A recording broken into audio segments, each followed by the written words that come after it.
we can control, and can you talk to yourself more than you listen? Can you be the person that is like your own hype man and you're telling yourself the things that you want to hear?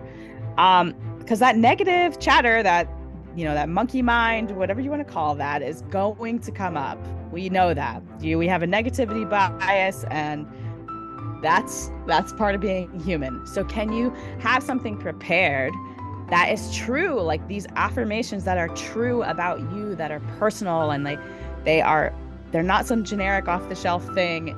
These are yours. Welcome to another episode of the Limitless Life Podcast. I'm your host, Kyle Smith, and if you have not done so, hit that subscribe button so that you never miss another podcast. And if you love this episode and you want some more tips and tricks on how to improve yourself, go ahead and subscribe to my YouTube channel. There are a ton of instructional videos there. You can find the links down below. However, before you do that, I would like you to hang around for a little bit and get to chat with a lady that I got to meet 2 weeks ago in person. We've chatted before, but meeting people in person is always cool. Megan Henry.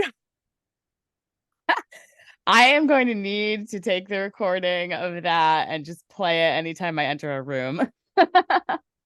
Absolutely. You absolutely can. You absolutely can. So Megan, how you doing today? I'm fantastic. Thank you. How are you? What's been the highlight of your week so far? Ooh, great question. The highlight of my week so far is trying to think of something that's pretty cool. Highlight of the week is that it's still warm, or sort of warm, up in the northern tundra of Canada. So that's nice. And a highlight would be the opportunity to speak to such unique individuals. Today, especially. Today is a pretty decent podcast day. You're one of those unique individuals, and I am very grateful for the opportunity to be able to converse, to talk to learn from, and to gain insights from. Definitely. I love that. That's great. Cool. So, Megan, how is it that you impact the lives of the people around you? Oh, that is good. So I am a bit different than I would say my family and my friends, in the way that I have always been very introspective. I've been really on the personal growth path for a while. And so in that way, I think, like, showing up differently, I'm very much a light bringer. And I'm very empathic, which is cool and also can be overwhelming at times. Yet it allows me to really serve others. And that's why I've gotten into like mindset coaching, because I feel like I can help others. I'm a good listener. I can really empathize, and I just want to share my wisdom. So I'm just on this perpetual journey of seeking the truth, essentially. That's amazing. I actually resonate quite a bit with that, because a question that got me into my little special bout of self-development is the question of what is the truest truth. So it's kind of that very much so resonates. That's really cool. Oh, I love that. So something that absolutely blows my mind, and I'm so excited I get to ask you about this, because it's going to be something that I'll never fucking do. But you have mindset coach, right? So you deal with a lot of headspace. How do you handle your headspace when you're going headfirst down an ice tunnel? So I wanted to keep that kind of vague, so you can take that however you wish. But it was go for it. So it could go one of two ways. You can either be in the moment and likely thrive, or at least be able to manage any mistakes or errors more efficiently. If you are easily distracted by mistakes or things not going so well, then it cascades very quickly. So it's a very good like analogy for life in that way, that it can go one of two ways. Like if you just like, okay, I could take the hits as they come and adjust as needed and be okay with that regardless, or dwell on them and then it just like cascades and snowballs into something way worse. So for the listeners, I did a winter sport called skeleton. And I feel like the Canadians will know this, but Yeah. so skeleton, if you're not familiar, is like luge, but head first. So it's on the same track as bobsled. One person pushes a weighted sled as fast as they can and then jumps on going head first. There's no steering mechanism. You just use your body weight. There's no brakes. And so it requires this very delicate balance of full explosive power and then being very, very relaxed while going 85 miles an hour and experiencing 5 Gs of force. So it's a very unique balance that requires like this Zen like mindset while still having that like athleticism, that explosiveness. It's a very, very yin and yang sport, and which made it very addicting, to be honest. That's fair. I would imagine that I would imagine that the that cool I would imagine that the yin and yang between peace and presence between the body and the mind and finding it in that state to which you're going so fast, that's probably in a weird sense meditative, because there's only the present moment. Like you have to be present in that moment to really find that alignment between the external and the internal to create that Definitely. unity. Interesting. So why let me reorganize that question.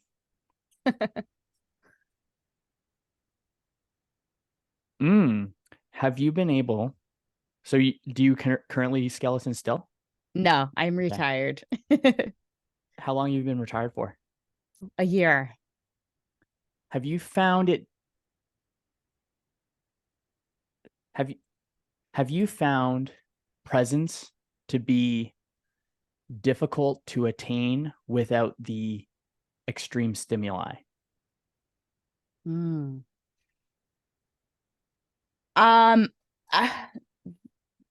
the competing part and like the training and all of that was a very amazing opportunity. Skeleton in general. So I've been an athlete my whole life. And I played field hockey in college. I ran track, but skeleton, because of it, such the uniqueness of the sport, required me to get really into mindful. That was like why I got into it in the first place, because I had such a perfectionist mindset. I was really trying to force outcomes. I had attachment to outcomes. I was trying to do everything perfectly and was like, well, I'm doing this, so why am my results here and they're not up here where they should be, quote unquote should. Yeah. And so I realized like my mindset, my thoughts, my stories are preventing me from accomplishing the things that I want to accomplish. And if I can be more present and like be more meditative and allow and let go and embrace detachment, then that would help me a lot because no matter what the outcome would be, then I would feel better. So it was a unique opportunity for me to really embrace that. And so I wouldn't be who I am without all of that. And so skeleton certainly, and competing in general and competing at a high level, is like the best opportunity to be very present. It can be challenging. It can be extremely challenging, especially if it's important to you and you want to accomplish a certain outcome. I think being an athlete, like we see those pressures everywhere, right? Those pressures are in career, they're in love, they're all over the place. However, the uniqueness of an athlete's career, because it's so short, quote unquote short compared to the lifespan, is it makes the importance seem like it's so much higher. So then it it can be really challenging to get in that super present state. So for me, it's very different. It's a very different opportunity because that presence is very, very rewarding because it pays off if you're able to get into that state or like be in the zone or in a state of flow. In sports psychology, we say optimal state of of performance. And yeah, so outside of sport, it's a bit different. I'm still really into meditation. I'm a huge Dr. Joe Dispenza fan. I just went to his retreat prior to the Enlifted experience in Richmond. How was So it? oh my God, it was amazing. It's on my bucket list. You definitely, I say need consciously, need to go. Nice. It's so, so good because it's like a vacuum, right? It's like this monastery for a week, and you're very detached from your outside world. You're able to disconnect and really go inward for that period of time. Mm. And we don't see that a lot in our day-to-day lives because just the distractions that we may or may not find ourselves like with our cell phones and everything like that. There's just a lot in modern day society that can be a distraction. So for a long answer to your question, it's very different. I still set aside time. I make it a priority to like get into that present moment. Mm-hmm. And also like throughout the day, because again, like you could be on your computer for hours and get lost in what you're doing. And so to be able to just like take a break, go for a walk, no devices, all of that's super, super powerful. But I again, like that. it's very different. Got a question, but I want to put an insight on that one too. Something I've been playing around with is not moving less from the headspace of competition, but trying to maintain the space of mindfulness or mindfulness, either or.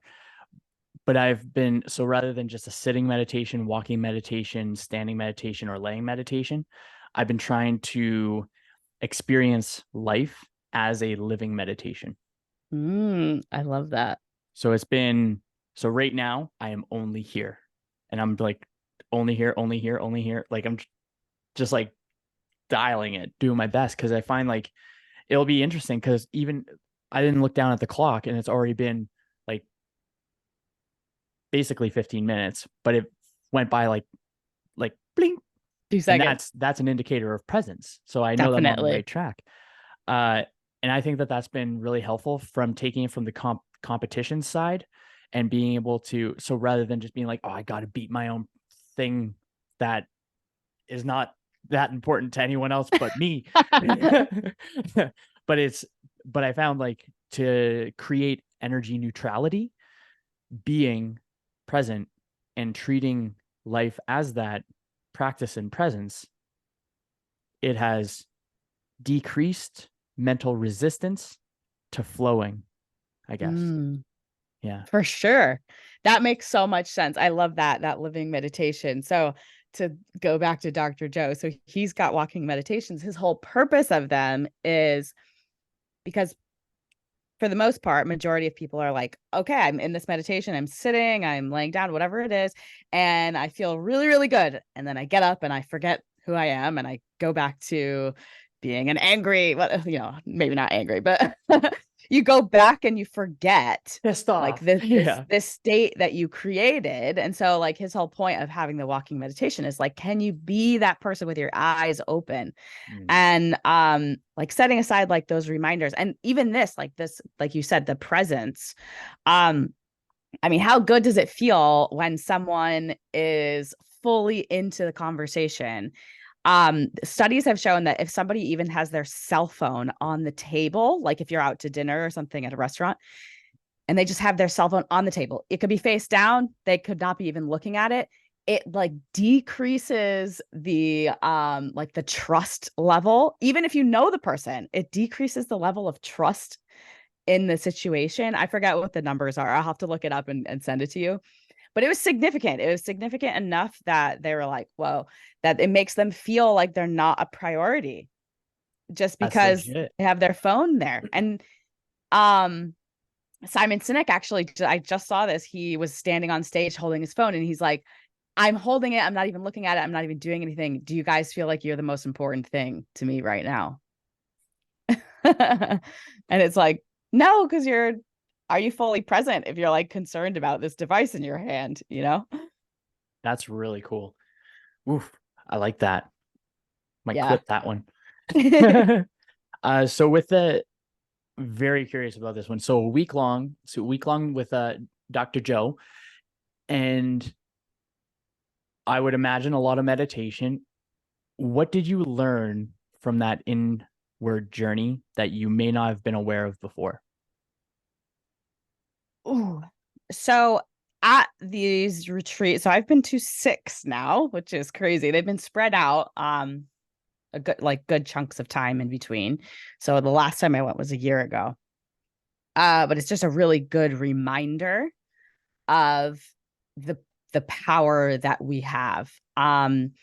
So he does a lot of coherence healings as well. And so if you've ever read anything about the power of intention, like group intention, that is very, very rewarding. It's very rewarding to give life to another and support them in their healing process. So that was very, very cool. As far as my own like introspection, because my first experience with meditation was like Zen meditation. So it was very sitting in lotus position, very, very stoic and don't move.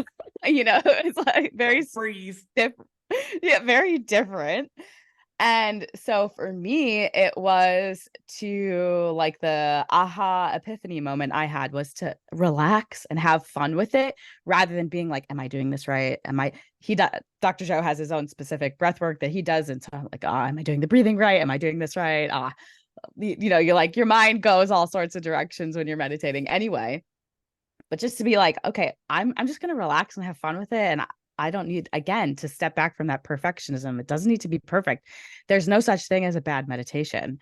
So you learn from it regardless. Maybe you don't have some like crazy experience, but it's still a learning process, excuse me. And again, you're sitting down with you. So like that's like the best part about it. So that for me was one of my takeaways from this retreat. That's pretty cool. Yeah, I just had another thought that popped up. I'm making notes. I'm like, ooh, that's a good keyword. So you're a self-described perfectionist. I would imagine Former. former perfectionist. Nice. Uh, I imagine there's a lot of ambition that was sort of possibly connected to that as well. Mm-hmm. And then with such a busy mind, that would be very difficult to settle into. I call it like settle into a meditation because you Mm-hmm. can feel. I think you'll know. I think you know what I'm talking about. Like when you settle and you feel like that feeling. Definitely. I Yeah. don't. That's like the best way I'm gonna describe it. But I think it's a common thing for peeps that like settle into meditation. So to go from, do you think intense would be an appropriate word for you Sure. back in the day? So to go from intensity to surrender, what was Mm. that little shift up like? um it was definitely a process. Definitely a process. And very, very conscious though. So even though I mean that was like intense in its own way because it was very deliberate. It was very deliberate that I would and it took a lot of mental energy, particularly at races, to be like, I am fully present. I'm fully present. I'm fully like it does. It takes a lot. Your mind goes all over the place. People are talking, people are bitching. They're like, and you may finish or be sitting in a place that you don't want to be in terms of like rankings in a skeleton race. And so it's very deliberate, which requires mental energy. And so and that's like the practice of meditation as well. You're like, okay, constantly bringing it back to either my breath or like myself. My energy is coming back to myself. And yeah, it's okay to have these thoughts, but can I come back? How quickly can I come back and return to that space of presence? And yeah, so in skeleton, it was like if you there could be a ton of distractions. So it took a lot of energy. So that process again was very, very deliberate. And it wasn't always linear. And so the reason, so for people listening, so I was an alternate for the 2022 Olympic Games. So I went through this whole like amazing process of my all self-discovery and learning and progressing. And I ended up being I set the intention to be number one in the US. I set intentions and visualized and meditated on like setting track records and all the things. And so I was number one in the US for many years. I was able to set 2 track records, which is basically the equivalent of world record. And at one point in time, I was within the top 8 in the world overall rankings. And then I had a life-threatening thing happened to me in 2012, missed a season, had to really come out of that situation. And then prior to the Olympic season, I was one of the very few people in the world that couldn't compete because I'm in the army, and the army was like, nah, we're not letting people travel or go anywhere because of COVID. And so I ended up falling back into that mindset of like the perfectionism, the attachment to outcome. And so it was very interesting to be like, I quote unquote should know better. And I know what to do and still not doing it. So like I would be like, okay, meditation worked for me. The positive self-talk worked for me. The visualization worked for me. Where are the results? They're not there. The last time I was here, I finished 3rd, and today I finished 7th. That's not good. Like, so having this like judgment and going through that whole experience. And then I only ended up missing the Olympic team by 12 points, which is not very many.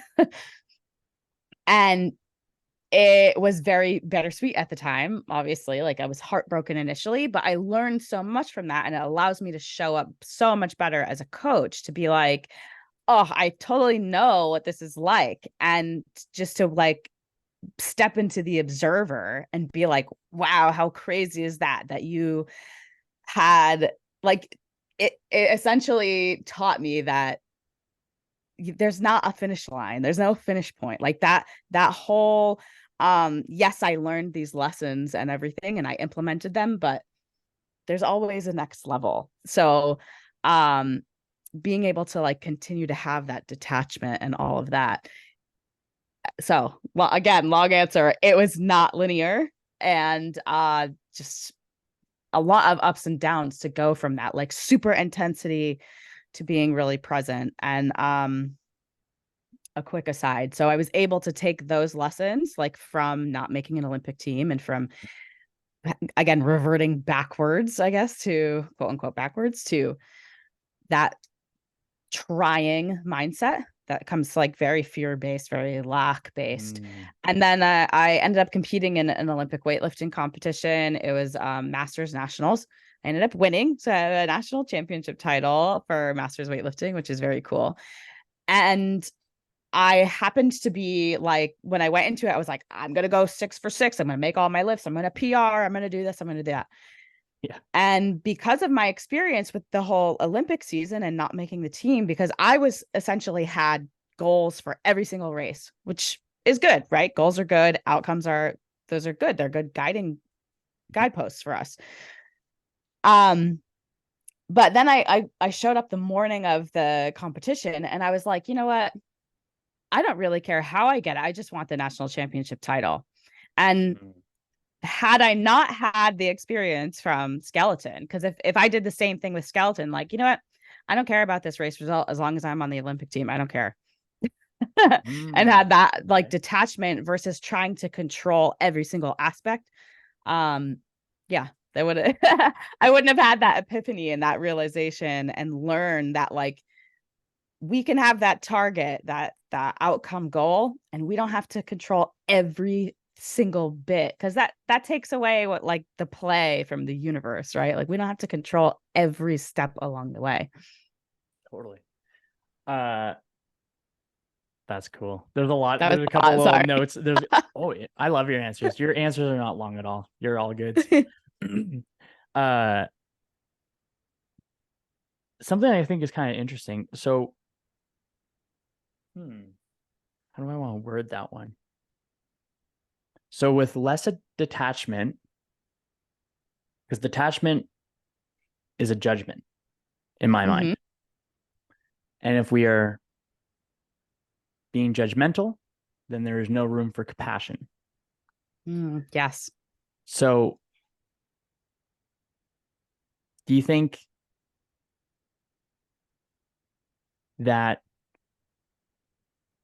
your heart has grown 2 sizes from when you were attached to an outcome compared to detached and more heartfelt in your athletic endeavors? Definitely. Mm. Definitely. And I have a lot of compassion for that version of me, that like former version of me. Beautiful. And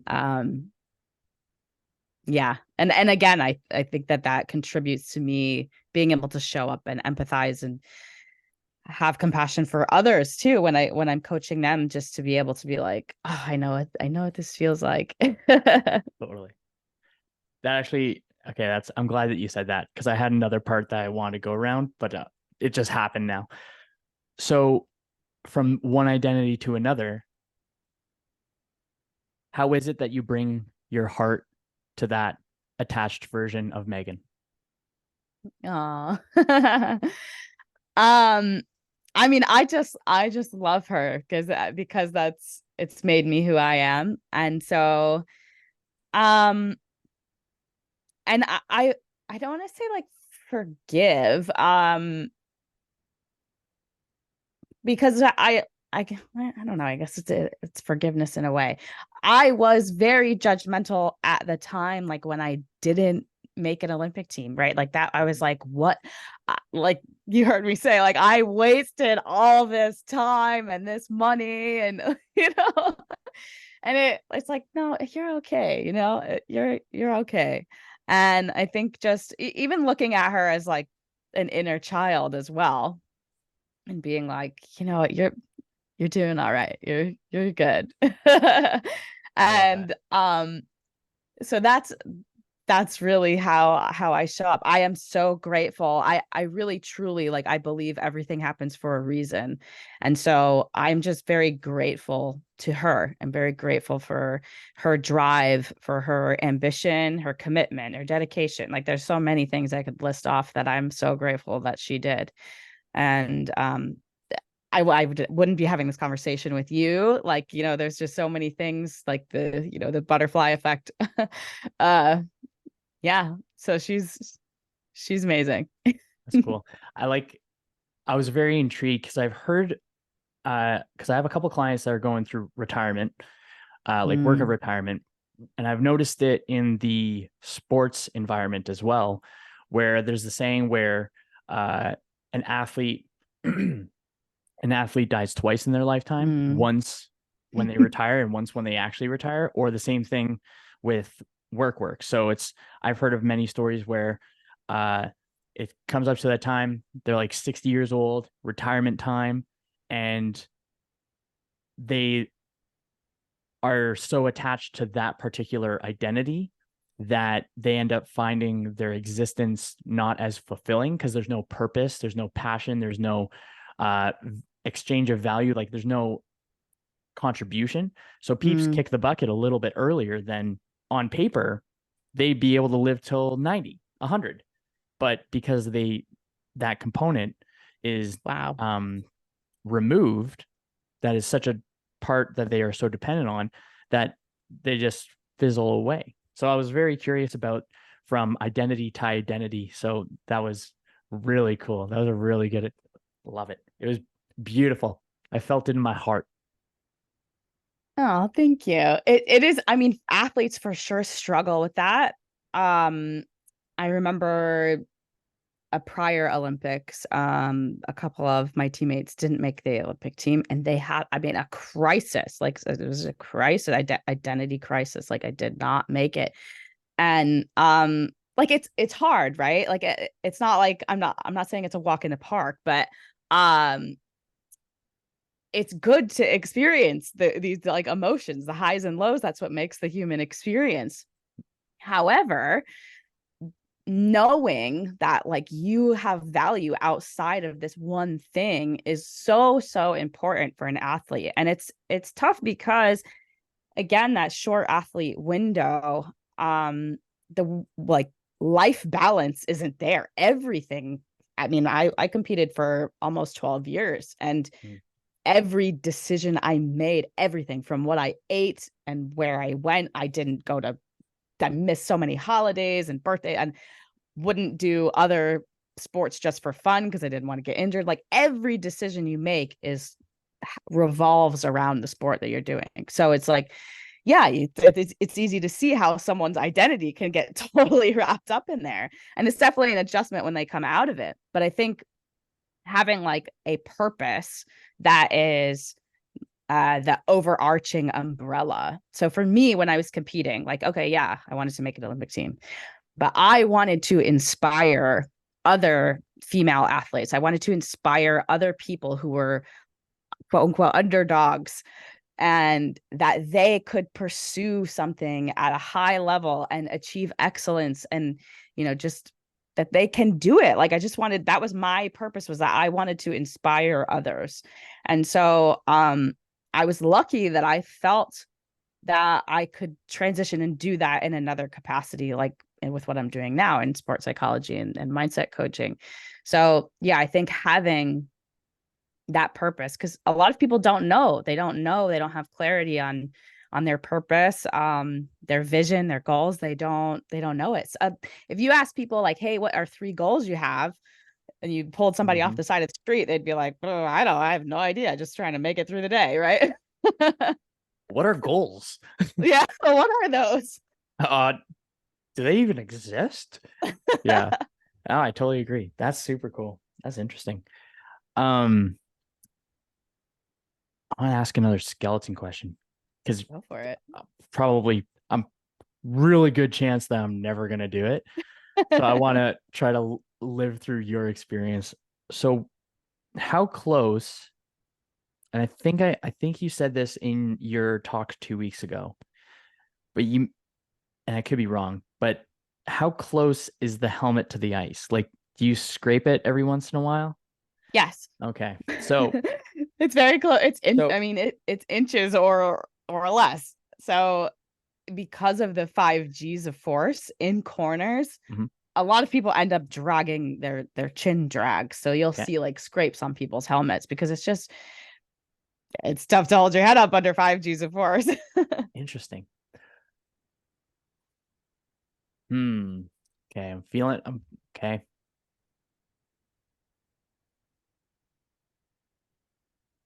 Are you envisioning it? Yeah. No, it's freaky as shit. I'm like envisioning it very vividly. I'm like just so nervous now. Okay, so when you're okay. At what point, and if at all, and I think presence would definitely play in this, is there a point during that stupid pace where you experienced bliss?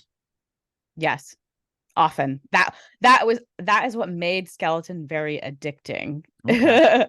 Because it so races are won and lost by hundreds of seconds, and you have very, very few runs. So if you're talking about the 10,000 hour rule, skeleton athletes have like 5 minutes, like Yeah. There's like such a very scarce amount of time that you have actually on the track doing your craft.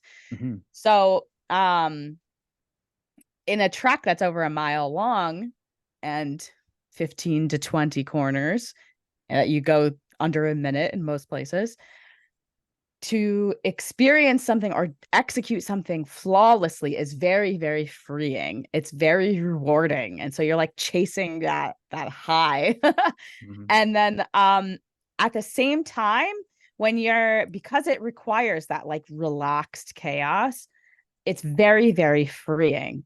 So you're going very fast, yet your eyes and your body know it, like so it gets like used to it, so it becomes very calming. um on the other hand, there are places where the tracks are very aggressive, some are scary, and so it's challenging to stand at the top of the track and being like, taking that deep breath and being like, I know what I'm doing. I'm here. And, like I trust myself. I trust myself to execute and perform.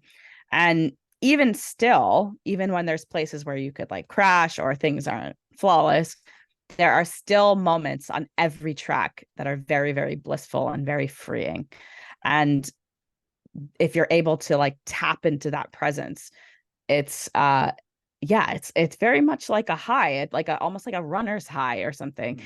It's and that, especially among skeleton athletes and people who have retired, they're like, man, it's not common to experience that elsewhere. So that a lot of people like come out of retirement, they go back because it's just a very unique, it's such a unique experience. And I retired last August, very bittersweet. And I went and slid again in January as my goodbye. So it had been 1 full year since I had slid. And I was like, oh my gosh, like I haven't done this in a year. And at the same time, even though I was like nervous and it was rusty, it was very, very freeing. It's very gratifying. It's like it's calming in a very strange way. Have you ever Oh, this is an interesting one. So as you're talking about it, I'm like really trying to put myself into the position and really feel it. And it's like nerve-wracking. Uh Interesting. Do you ever but I could see how it could be peaceful. So have you ever yeah, this is an interesting one. Have you ever in your meditation to help settle yourself into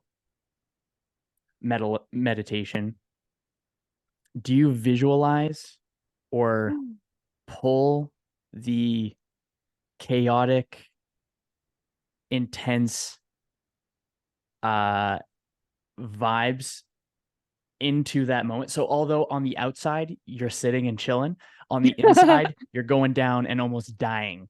And then you find peace in there. Do you do that by any chance? I have not. However, like, so we used to do, well, skeleton athletes still do this. So, like laying on your sled and visualizing. And because of YouTube and things like GoPros, people Mm. have point of view helmet cam videos of sliding. And so it's really helpful if you're going to a new place and you haven't been there, and it lets you see the track for the first time, and it's great. It helps with learning.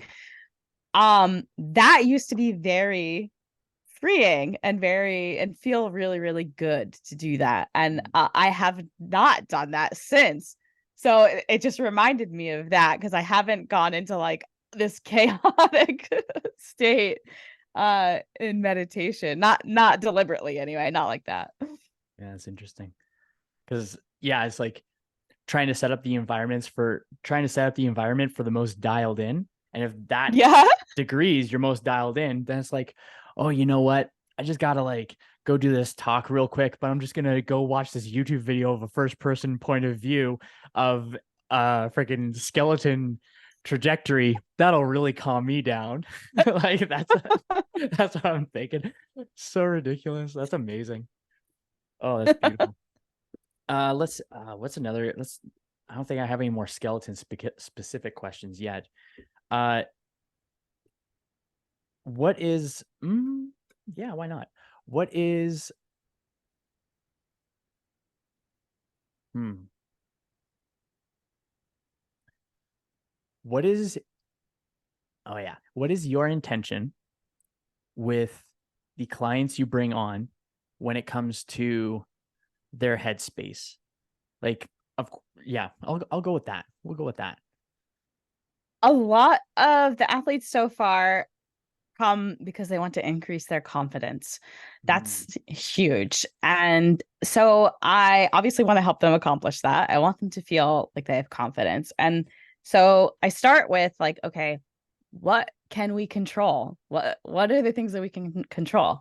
And part of that is the stories we tell ourselves about ourselves, the words that we're using, the affirmations we use, what we are visualizing, and our routines and habits. Like we have total control over our structure for the most part. Like we can control when we wake up and when we go to bed and all these things and what we eat. What food So goes into our mouth? Yeah. yeah. So can we go all in on the things that we can control, and so that it makes those outcome goals that we want more likely to happen? Because if we're what I have found is that their confidence comes from they have like this daunting outcome that they want, and they feel like, I'm not ready for this, or I'm not confident enough to execute. And it's like, okay, that's awesome. You have these outcome goals. That's perfect. So let's, rather than being like so fixed, and this is coming from my own personal experience as well, like rather than being so fixated on this outcome or the many outcomes along the way, like all of these race results, like, can we go all in on the things that we can control and use that, like measure that? So like if you go to a race and let's say like, okay, I really wanted to have my warm up dialed in, and I wanted my self-talk to be on point, and I wanted to be really present, and I wanted to set 3 intentions for how I would show up. That's another one. Like, let's talk about how we show up versus the outcomes and stuff. So, did I do these things? Like, did I actually do those? Because that's a good measurement of success. Like, if we set the intention that I wanted to have fun today, like, can we bring that back? Like, let's bring back having fun. That's why we started sports in the first place, because they were fun. So my intention was I wanted to have fun today. I wanted to stay present, and I wanted to be a good teammate. Like, okay, did you do those things? Because that's like determines like how we can focus on like what we did well, what can we do better, and how do we do that, so we can have a plan for next time. And so if we can like make these little incremental improvements that are really honed in on focusing on what we can control, then again, those outcome goals, they'll come, because also your attention isn't there. And what you said earlier about presence, if you are so focused on this outcome, you are not here. You're not in the you are in the future. If you're in the future, welcome anxiety into your life. And it's how are you able to show up then? If you are focused so much on this outcome, you're not controlling what you can control. You're not in the present moment. So that's really it. I like it. I like I like my alliterations, but it's what I like about what you're saying is putting the practice and the controllables at the forefront. Because then I think folks find confidence, and I love the word confidence, the C word. I think folks view confidence as something that you have or not. And I actually don't believe that at all. I think confidence is a symptom of competence. Yes, definitely. But not the being. Competence is the being. Confidence is the side effect. And then if we have confidence in our competence, then we have self-respect. Oh, that's really good. And I totally agree. Oh, sorry, go ahead.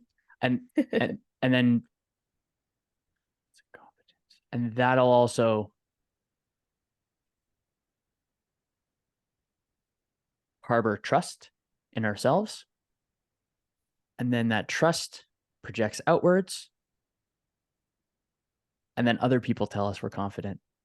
Ooh, that is good. I love that. So, I'm just making a note so I don't forget. That's all good. So I was just in there for a second. that's a gem right there. We'll clip that one for sure. Yeah. What I say to people is the confidence is something that you do. It's an action, and they believe like you're either born with it or you're not. Like, well, no, that's not necessarily true. So it's something that you do. And so um along with like, okay, can we control what we can control, and can you talk to yourself more than you listen? Can you be the person that is like your own hype man and you're telling yourself the things that you want to hear? Because that negative chatter, that that monkey mind, whatever you want to call that, is going to come up. We know that. We have a negativity bias, and that's part of being human. So can you have something prepared that is true, like these affirmations that are true about you, that are personal, and like they're not some generic off the shelf thing. These are yours. Like this self-talk is all the like your truths. Again, going back to truth, like your truths, and being able to say that confidently because those are your truths, and have that influence how you show up. And so like I recognize that there are times that it's tough to feel confident, especially if you're new at something and you're a beginner. What I love about what you said is that you trust yourself, and then it emanates outwards. So the like our whole vibration and frequency, if you're at that frequency of confidence, let's say, Mhm. even if it's joy, like if you're at that vibration and that's what you're putting outwards, that's also what you're going to get back, because you're acting as your own little like radio receiver, and you're sending this frequency out, and that's what you're going to get back. And so if you can show up and like show up as this person that you want to be, so be it until you become it. So act Mm. confidently, even if you don't feel it. Just like act like you're confident, control these things that you can control. And the more that you embody this feeling and what that feels like, you're going to attract situations, you're going to attract the results you want, you're going to attract the partner that you want, the career, the promotion. Those are the things that are going to come to you because you're, like you said, you're emanating this frequency, and that's what it means to be magnetic. Mm. That was a good little tangent. I like that one. Sweet. That was a good one. I go on lots of tangents, so Yeah, no, it's all good. I don't mind at all. I'm following. I'm following. No, that's a gooder. Yeah. Uh, I find that I was actually pondering this. Was it this morning? I think I actually said it on the other podcast today too. But something that I think is really interesting is our emphasis on putting. How do I want to word this one? No. There we go. We want to put our emotions before momentum, hmm. or we believe that we have to feel it first in order to be it. Or Yeah. I think you'll be able to help me out on this one, but I think it goes, people commonly accept, or at least I have, where it was think, feel, do, but rather switch it to do, think, feel. Is that familiar? Does that sound about right? That sounds familiar. Um, Dr. Joe has a believe, behave, become is one of his like sayings. Believe, behave, Um, become. Hmm. but you're right. It's is it think I'm like now I'm gonna my brain's gonna be like, what is it? The think, feel, do be do be have. I don't know. Do be, yeah, something along those lines. But yeah, I think it's I think it's interesting that we put such an emphasis, and it sounds kind of interesting. Oh, okay. There might be a tangent on this one. We'll see. But I think it's really interesting, the idea where we put the feels first. Like we have to feel psyched first before we do a workout. Mm, And I actually find that in this meditation, that I'm trying to aim for, this living meditation, is almost like I'm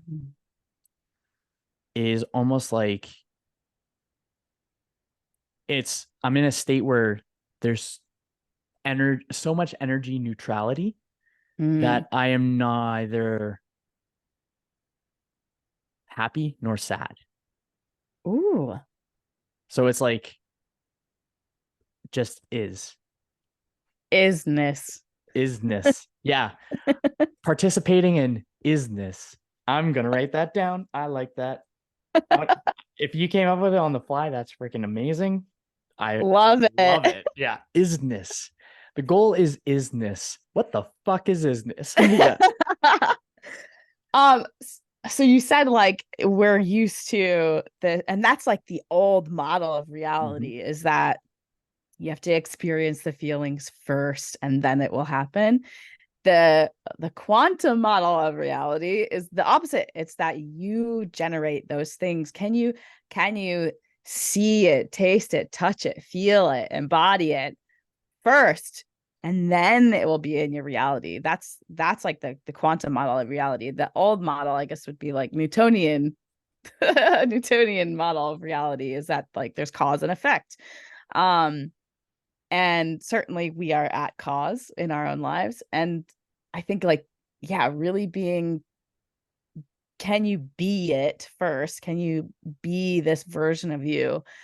Um, because our subconscious mind doesn't let us experience or receive information even from a level that we aren't at. So like even the example of like if I'm super super angry, I can't hear what you're saying if you're coming at me with like love and joy and all of this, which is why you see like such trauma bonding with people in toxic Mm. relationships that fight, because like that's how they're able to hear one another because they're on the same level. Mm. So, but like if you're trying to attract, let's say abundance, that's one of the things that I'm working on is abundance currently.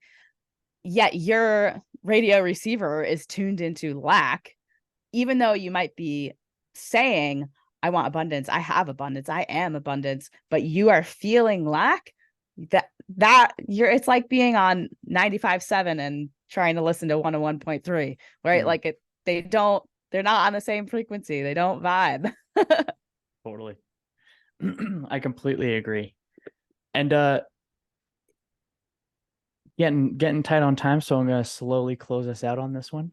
But before I get into main questions, two things I want to do. First thing is going to be acknowledge you. I can certainly say that I'm a very abundant person, and I resonate with your abundance. So if your goal is abundance, I think you're doing very well. Yeah. I think that your energy is infectious. You got good vibes. You bring plenty of care and I don't want to use that word because it's too used, but care. And I admire your genuine interest in people. That's something Thank that I you. observed like 2 weeks ago when I got to see everyone in person. Of course, I'm watching everyone because I'm a freaking weirdo, but I'm just observing how people are interacting. And there's a one fella, I forget his name. I don't think it was Larry. If I got it right, Yes. then that was it. Wow. So hearing the impact you had on his life, I can say that there is nothing but abundance. Oh my gosh. I'm making a heart sign with my hand. That's cool. Oh, thank you. Oh Yeah, my my God. That pleasure. made me feel really good. I was so excited for this conversation today. Just again, meeting you, I was like, oh, we're gonna have a good conversation. Yeah. I could Yeah, forever, like honestly, we could talk for hours. So I'm a bit bummed that I'm jetting off to a plane, that's but okay.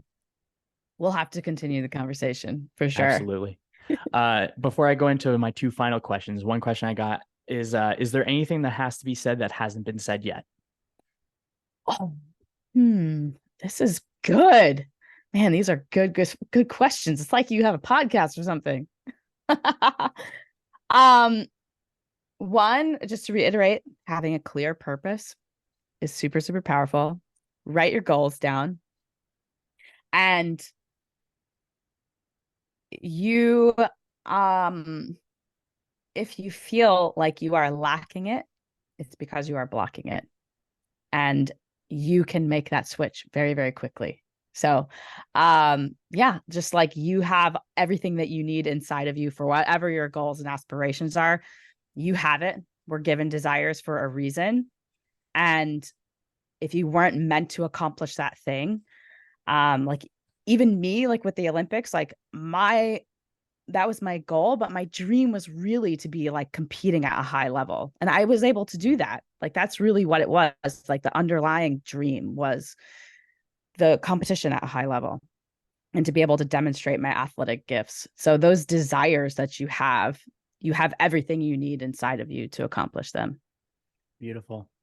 I'm really glad that that was the explanation before the final two questions, because now it's going to be real good. Oh my. You may or may not repeat your answer. We'll see. But the first question I like to go with, and it's a heavy hitter as well. So it's the end of your days. Oh. No content exists. This podcast doesn't exist. You're surrounded by the people that care for you. What is the final piece of advice that you will give? um oh, okay. I could repeat myself. I'm choosing not to repeat that. I appreciate that. That's pretty cool. um Geez, that you can always come from a place of love. Like the love is the strongest and most powerful thing on the planet. And just like, can you show up with more love in your life? And whether that's to yourself, to others, that I think would be my advice. Like there's always more love. There's always room for more. I like that. I like that quite a bit. Then the second question. This is a good one. The very best version of you is sitting next to you right now. Oh, sick. What piece of advice does she have for you in this season of your life? Shoot. These are so good. Hmm. She would tell me uh to take the leap and go for it. Trust yourself. That's what she would tell me. Beautiful. I love it. Well, folks, that's what I've got for you in today's episode. Where can people find you, Megan? At the Savage Meglet on all social media platforms. I'm the most active on Instagram. And yeah, that's it. Awesome.